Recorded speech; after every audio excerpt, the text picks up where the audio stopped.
여러분 인생을 살아가면서 크고 작은 갈등을 만나게 됩니다. 갈등은 뭐 한쪽의 전적인 잘못, 분명한 잘못으로 인해서 일어나기도 하지만 누군가의 틀림이 아니라 다름으로 인해서 발생하기도 합니다. 뭐 그런 말 많이 하잖아요. 틀린 게 아니라 다른 거다. 뭐 그런 얘기 많이 하는데 우리가 그 다름을 직면했을 때 어떻게 반응했는지, 해왔는지, 그리고 우리가 이것을 어떻게 이 갈등에 대해 어떻게 대처할지에 대해서도 한번 말씀 속에서 나누어 보았으면 좋겠습니다. 빌립보서 4장은 두 인물의 화해를 권면하면서 시작하고 있습니다. 유오디아와 순두계라는 이 두 여인인데요. 이 빌립보 교회의 리더였던 것 같습니다. 어떤 일로 다투었는지는 알 수가 없는데 다만 바울이 직접 편지에 기록할 정도인 것을 보면 갈등이 매우 심했던 것 같고, 그리고 교회 공동체의 위협이 될 정도로 그 정도가 심했던 것 같고 자주 갈등을 빚었던 것으로 보입니다. 이 두 여인이 어, 화해하기를 권면하면서 시작이 되는 겁니다. 우리도 교회 안과 밖에서 다양한 갈등을 겪게 됩니다. 교회 안에서 뭐 서로 인사 안 하고 없는 사람처럼 뭐 지내기도 하고요.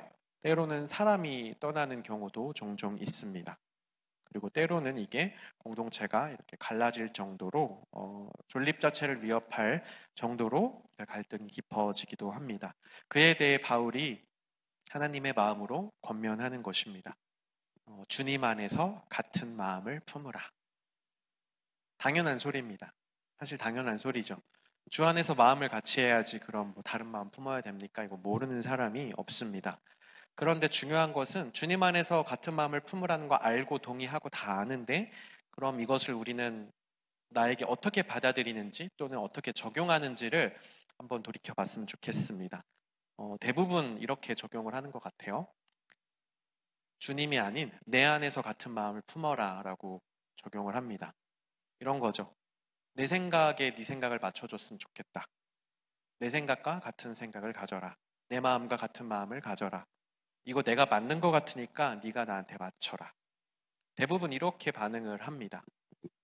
서로가 그렇게 주장을 하는 거죠. 그러니까 갈등이 해결이 안 되고 끝없이 다투게 됩니다. 자기가 옳으니까요. 어, 이런 경우를 저도 많이 경험을 했는데요. 그 중에서 좀 특징적이었던 게 몇 개 기억이 나는데, 제가 대전에서 자랐고 모교회가 대전에 있는데, 그 교회는 개척 때부터 점심 식사로 칼국수를 줬어요. 제가 그 교회 기억나는 순간부터 제가 20살이 돼서 대학을 서울로 올라오기까지 그때까지도 칼국수를 줬습니다. 지금 물어보니까 지금은 코로나로 인해서 당연히 안 하지만 이제 어, 그 이전에도 칼국수는 안 한다고 하더라고요. 근데 칼국수를 쭉 먹다가 일반 식사, 그냥 일반 밥, 국, 뭐 이렇게 반찬 이렇게 넘어오게 되는 과정이 순탄지 않았던 것 같아요. 칼국수 이제 그만 먹었으면 좋겠다라는 파가 있고, 나는 칼국수 너무 좋다, 이런 파가 있는 거예요. 여러분, 이게 사실 다툴 일이나 됩니까? 근데 꽤 심하게 갈등이 일어났다고 합니다. 두 파로 나뉘어서 뭐 얘기도 안 하고, 근데 여러 가지 이제 일들이 섞여 있겠죠.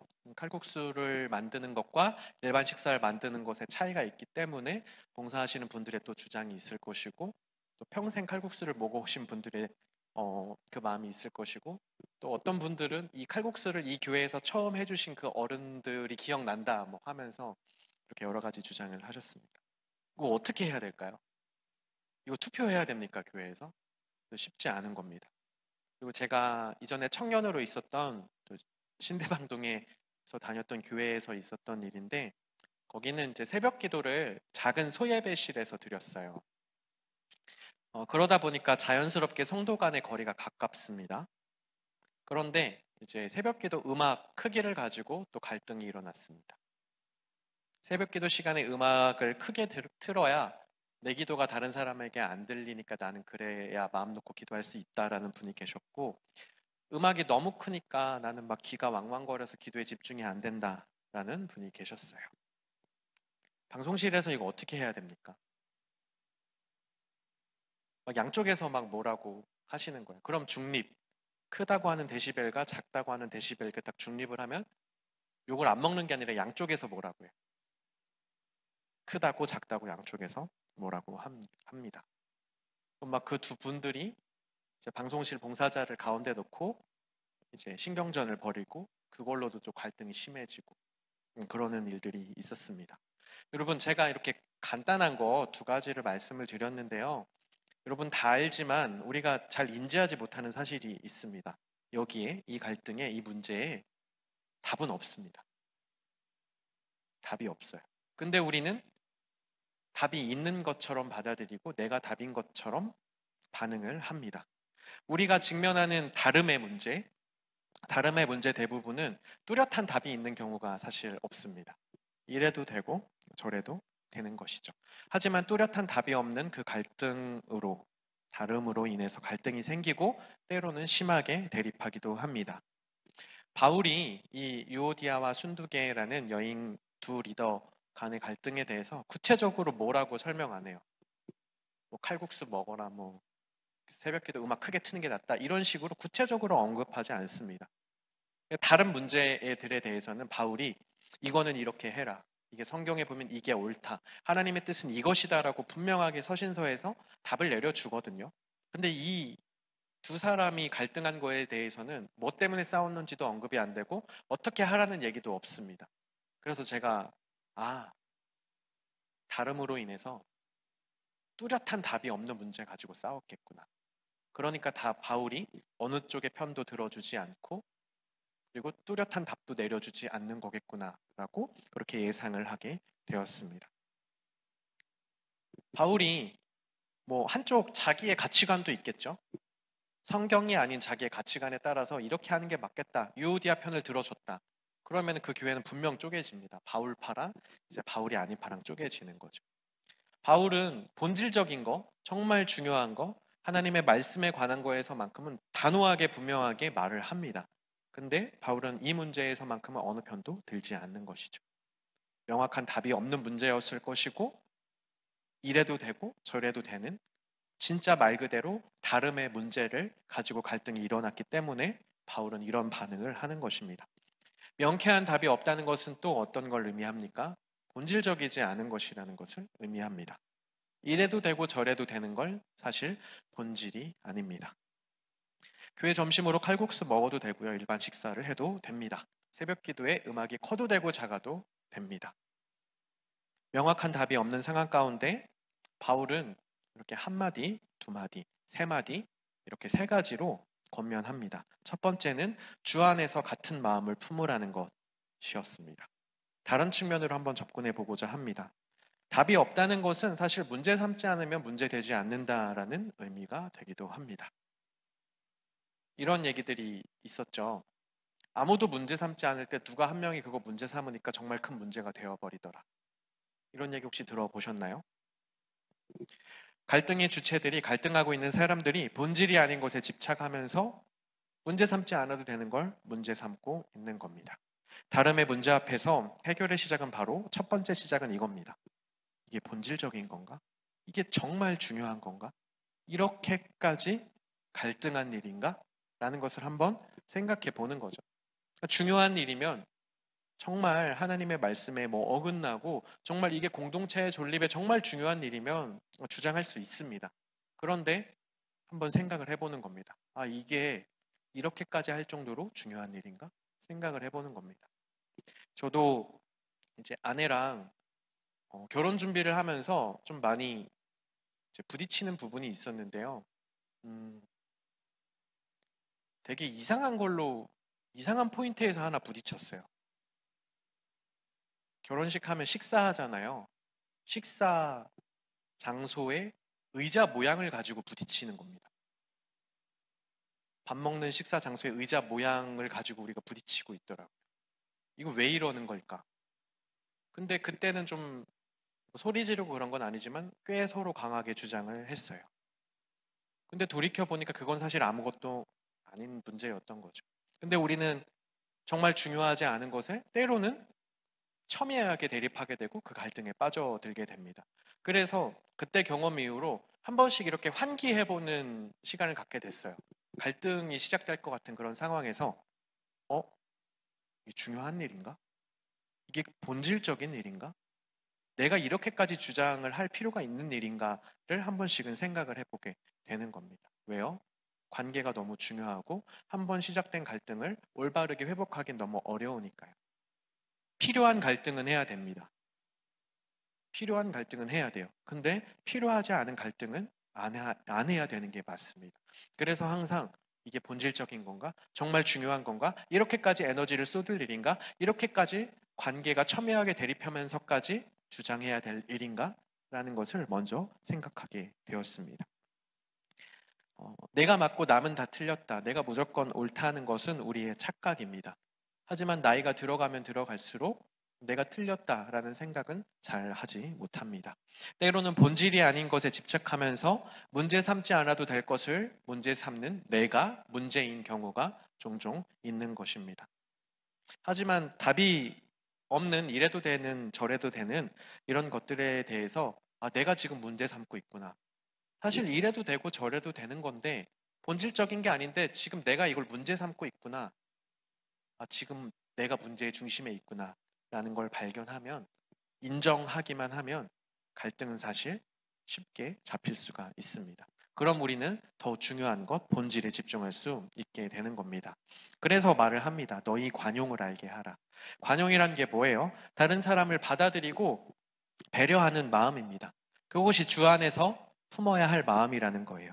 다름을 가지고 갈등하지 않는 마음. 무조건 내 뜻이 옳으니 너는 내 뜻에 맞춰라. 나랑 같은 마음을 품자라고 일방적으로 강요하는 게 아니라 다름을 인정하고 이거는 본질이 아니야. 중요한 게 아니야. 다를 수 있어. 그럴 수 있어.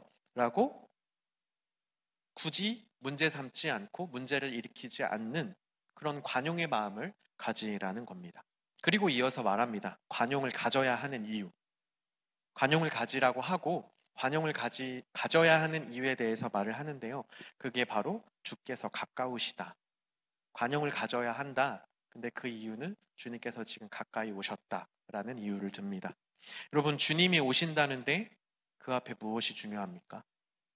주님이 이제 곧 오신다는데 칼국수 먹는 거 중요해요? 주님이 오신다는데 새벽기도 음악이 크고 작은 게 중요합니까? 사실 그런 겁니다. 정말 예수님이 우리 앞에 오신다. 세상의 끝이 다가오고 있다. 심판의 날이 오고 있다. 이런 정말 확실한 마음이 있으면 그 앞에 문제는 사실 문제가 아니고 다 사라질 겁니다. 그런데 우리는 종말을 살고 있지 않죠.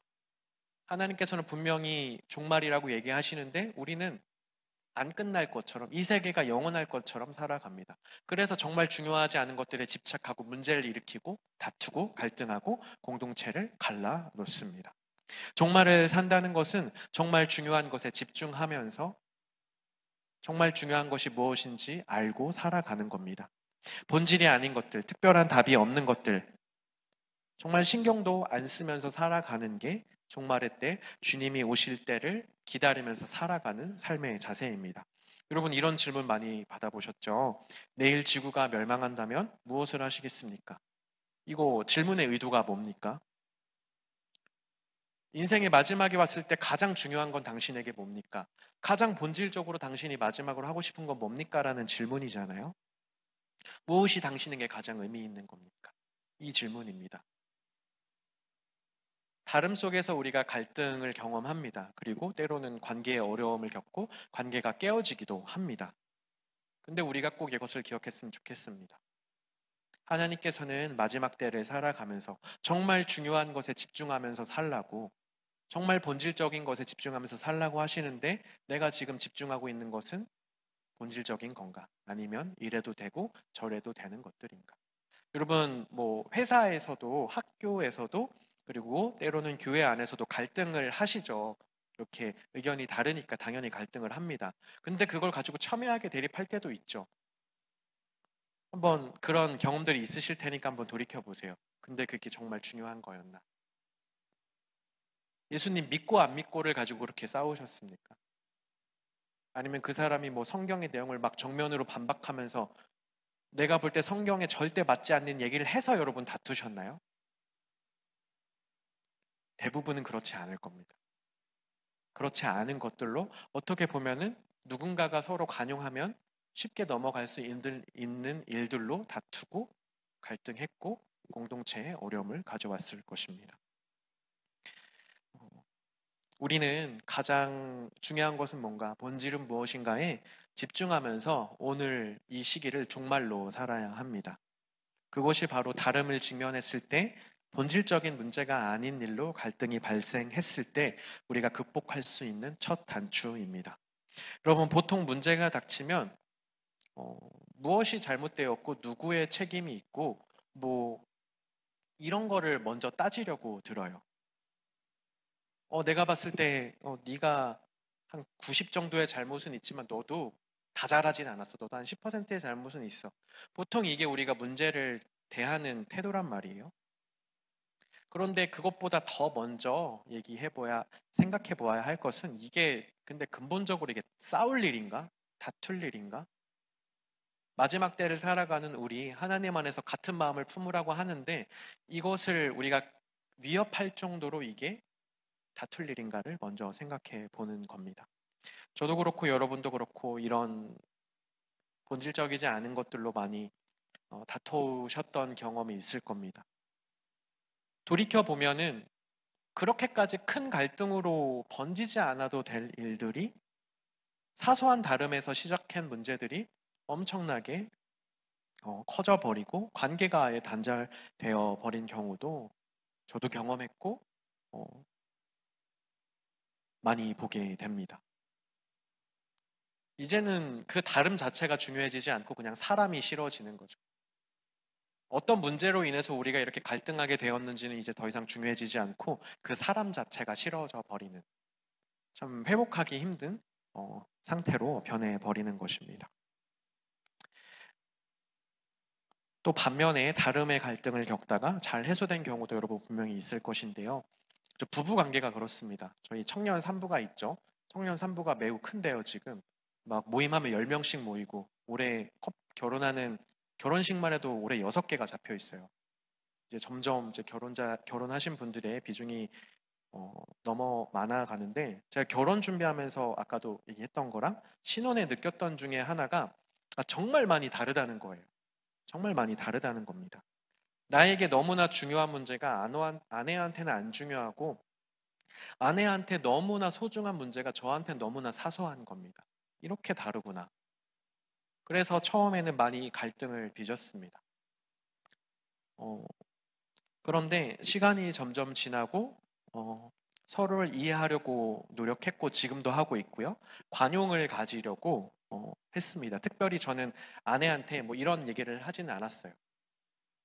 우리가 정말 중요한 거 아니면 다투지 말자라는 얘기도 안 했습니다. 그냥 저 스스로 정말 중요한 거 아니면 강하게 주장하지도 말고 그냥 넘기자. 정말 본질적인 것이 아니면은 굳이 다투지 말자. 이게 정말 중요한 일인가를 항상 생각하자. 그렇게 생각을 했고 서로가 서로에게 맞추려고 이렇게 노력을 했습니다. 그런데 서로가 만약에 이렇게 했다고 생각해 보세요. 이게 맞으니까 이렇게 해줘. 이게 맞는 것 같아. 그렇게 해줬으면 좋겠어. 라고 양쪽이 계속 그렇게 주장을 했다면 엄청나게 싸우고 갈등이 심해졌겠죠. 한번 갈등이 심해지면 평소에 생각지도 않은 말들도 나오게 됩니다. 이렇게까지는 내 마음은 아니었는데, 상황이 내 마음을 그렇게 끄집어내고 악화시키는 걸 많이 보게 됩니다. 그래서 저는 이게 이렇게까지 될 일일까? 이렇게까지 우리가 첨예할 일일까를 늘 생각하려고 합니다. 나에게 안 중요한 게 아내한테는 중요한 것일 수 있겠구나 라는 것을 의식적으로 계속 생각을 하다 보니까 참 신기한 경험을 하게 됐는데요. 나에게 너무나 사소하고 의미가 없었던 상대방의 다름의 이유를 조금씩 알게 되더라는 겁니다. 아내가 왜 그렇게 저 결혼식장의 의자의 모양을 중요하게 생각했는지를 이제 조금씩은 알게 되더라는 거죠. 여전히 나에게는 사소한 겁니다. 그런데 저렇게 생각하면 저것을 주장할 수도 있겠구나라고 조금씩 이해하게 됩니다. 근데 정말 너무나 신기한 건 그런 한 지점만 생겨도 서로 갈등하지 않습니다. 서로 간에 저래서 저렇게 생각하면 저렇게 주장할 수도 있겠구나라는 한 지점만 생겨도 사실 심하게 갈등하지 않습니다. 문제가 원만하게 해결됩니다. 관계가 지켜지는 겁니다. 너무 내 뜻만 주장하고 내가 맞으니 네가 나한테 맞춰라. 나는 틀리지 않았다. 본질적이지 않은 것들을 가지고 이렇게 계속 주장하다 보면 관계가 깨어지지만 그 정반대로 생각하면서 나아가면은 서로가 이해되는 한 지점이 생기고 그 한 지점만 생겨도 서로 갈등하지 않을 수 있습니다. 그리고 이어서 말을 합니다. 저는 이 본문이 이어지다가 이 말이 나오는 게 사실 좀 생뚱맞았어요.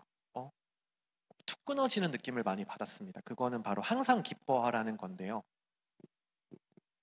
왜 갈등을 겪고 있는 두 사람을 중재하면서 갑자기 항상 기뻐하라고 할까?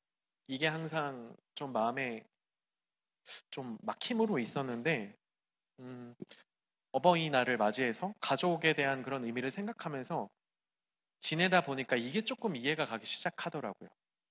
생각해 보세요. 가족 안에 자녀들이 막 싸워요. 근데 부모님이 그걸 중재하면서 말씀하시는 그 상황을 생각하니까 너희들 기뻐했으면 좋겠다라는 이 말이 이해가 가기 시작하더라고요. 어, 깊은 갈등 가운데 있는 교회 공동체 구성원들이 한 형제 자매이고 한 가족입니다. 한 하나님 아버지를 섬기는 한 가족이죠. 그런데 서로 갈등하고 다투고 있어요. 너희 같은 마음을 좀 품었으면 좋겠다. 서로가 다름을 가지고 싸우지 말고 관용했으면 좋겠다. 다툼이 가득하고 갈등이 가득하기보다 너희들 항상 기뻤으면 좋겠다. 우리 가족이 행복했으면 좋겠다. 라는 얘기를 하시는 것으로 저에게 들렸습니다. 형제, 자매, 한 가족된 교회 공동체 간에 갈등하고 받아들이지 못하고 수용하지 못하기보다 서로 용납하고 섬겨라. 관용하고 사랑해라. 너희들 안에 갈등과 분열보다는 기쁨이 가득했으면 좋겠다. 너희들이 항상 기뻤으면 좋겠다. 라는 아버지의 마음으로 새롭게 다가왔습니다. 얼마 전에 오은영 박사님이 막 거의 수도꼭지처럼 틀면 많이 나오시잖아요. 여기 틀어도 나오고 저기 틀어도 나오시는데 뭐 프로그램 이름도 기억이 안 나요. 근데 한 상담 프로그램을 봤는데 형제 자매들이 막 나와서 서로 싸우는 형제 자매들이 나온 그런 거를 짧게 보게 됐어요.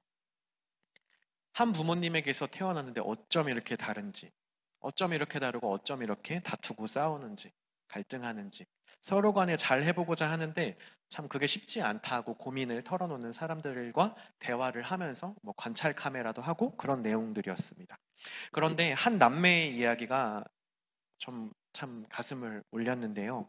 아버지가 백혈병으로 일찍 이제 그 오빠는 25살, 그 여동생은 20살 때 한 2년간의 투병을 하시고 이제 끝내는 돌아가셨대요.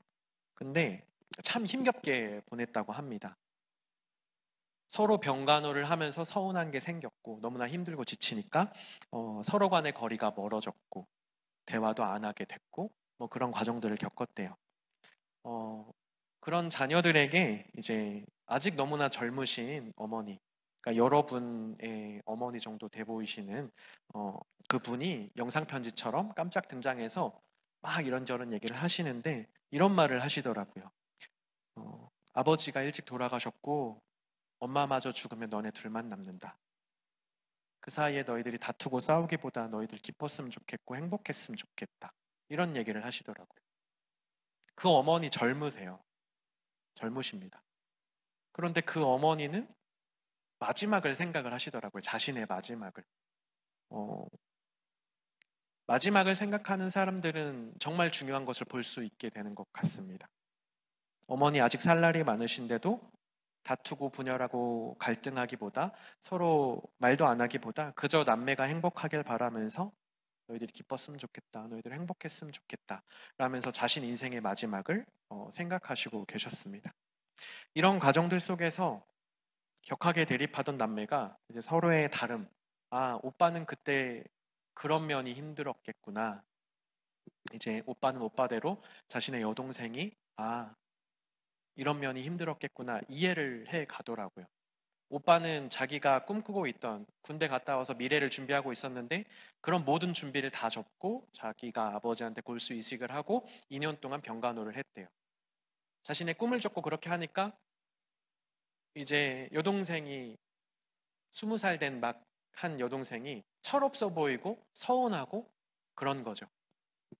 근데 또 여동생은 여동생 나름대로 이제 막 20살이 됐는데 아버지가 백혈병에 걸렸다고 학교 끝나고 열심히 아르바이트 하다가 저녁 늦게 밤 10시, 11시에 와서 병원에서 한번 보고 가고 이랬던 거예요. 그러니까 서로 간에 힘듦의 지점이 분명히 있었고 달랐던 거죠. 그것을 이해하지 못하다가 서로 마음을 털어놓고 왜 그랬을까를 바라보게 되고 그 상황을 알게 되니까 서로 막 눈물을 흘리면서 마지막에 이런 말이 나오더라고요. 오빠 그동안 힘들었겠네. 오빠 그동안 힘들었겠네. 여러분, 이거면 갈등하지 않을 수 있습니다. 알아.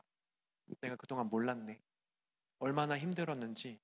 나는 그냥 몰랐는데 얼마나 힘들었는지, 얼마나 힘들었을지 몰랐는데 이제 조금은 알 것 같아. 몰랐어. 미안해. 이거 하나만 생겨도 정말 극한 대립, 갈등까지 안 갈 수 있습니다. 관계가 깨어지지 않을 수 있습니다.